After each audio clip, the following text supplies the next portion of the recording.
அன்பு இறைவா, வணக்கம். செல்வங்களே, உங்களுக்கும் என் வணக்கம். தாத்தா, எது நல்லது எது கெட்டது என்று எங்களுக்கு புரியவில்லையே தாத்தா. எங்களுக்கு எது தவறு என்று தெரிந்தால் போதும், அதை நாங்கள் செய்யாமல் இருந்து விடுவோம். எது நன்மை என்று சொன்னாலும் அதை நாங்கள் கடைப்பிடிப்போம். சொல்லுங்க தாத்தா. என் செல்வங்களே, சுருக்கமாக சொல்ல வேண்டுமேயானால்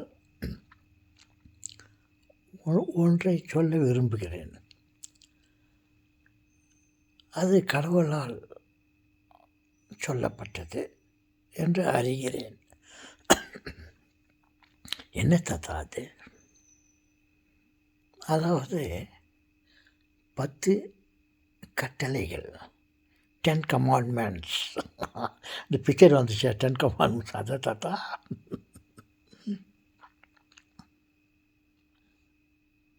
பத்து கற்பனை, நல்ல விஷயங்களை கெட்ட விஷயங்களை அடங்கிய 10 கட்டளைகளை கடவுள் மோசேஸ் என்ற ஒரு கடவுளுக்கு விருப்பமான ஒரு மனிதர் மூலியமாக அவர் நமக்கு தெரிவித்தார்.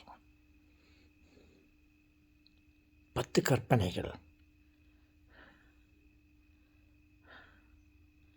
நீங்கள் அதை கடைப்பிடித்தால், அதன் பிறகு நடந்து கொண்டால் போதும். அதில் நன்மையும் தீமையும் அடங்கியிருக்கிறது. உண்மையும் பொய்யும் விளங்குது. அதில் இன்னும் சுருக்கமாக சொல்லப்போனால், அந்த 10 கற்பனைகளில் 2 கற்பனைகள் ஃபில்டர் பண்ணி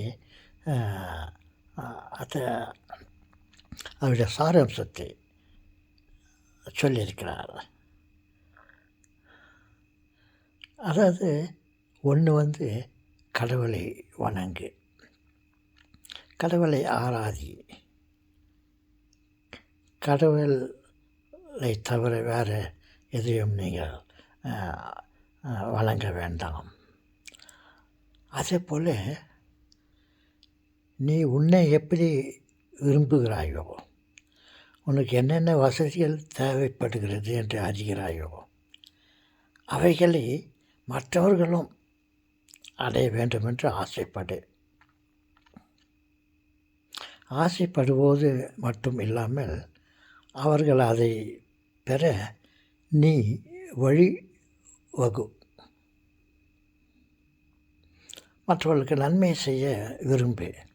எப்படி உனக்கு நீ நன்மையை செய்ய விரும்புகிறாயோ, அதேபோல் மற்றவர்களும் அதை பெற நீ ஆசைப்படு. முடிந்தால் அவைகளை அவர்கள் பெற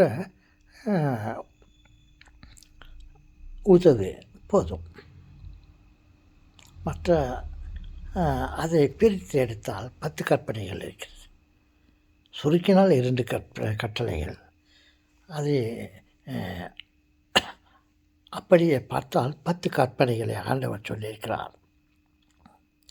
எனக்கு தற்சமயத்துக்கு அவைகள் ஞாபகத்திற்கு வரவில்லை.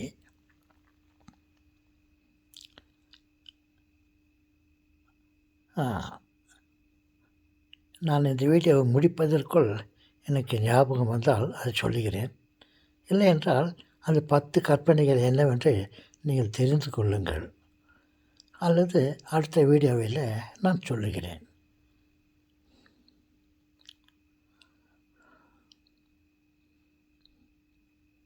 எது செய்தால் எல்லாம் தவறு என்ன அவர் அந்த 10 கற்பனைகளில் சொல்லியிருக்கிறார். நீங்கள் அதன்படி நடந்து கொண்டால் போதும்.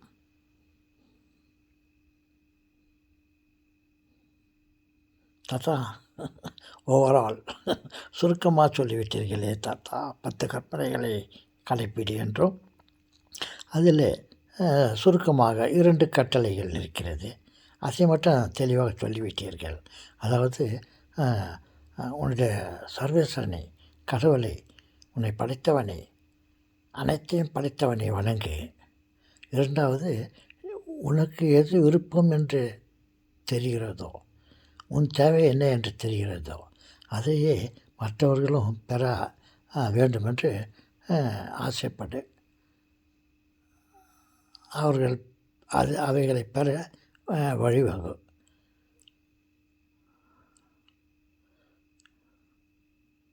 அப்படின்னு சொன்னீங்களே. சரிங்க தாத்தா, அடுத்த முறை நீங்கள் இது விஷயமா இன்னும் கொஞ்சம் தெளிவாக சொன்னீங்கன்னாக்கா எங்களுக்கு, நாங்கள் மற்றவங்களை கேட்டு தெரிஞ்சுக்கிறத விட நீங்களே எனக்கு சொல்லுங்க. ஓகே, சொல்லுங்களே. வணக்கம்.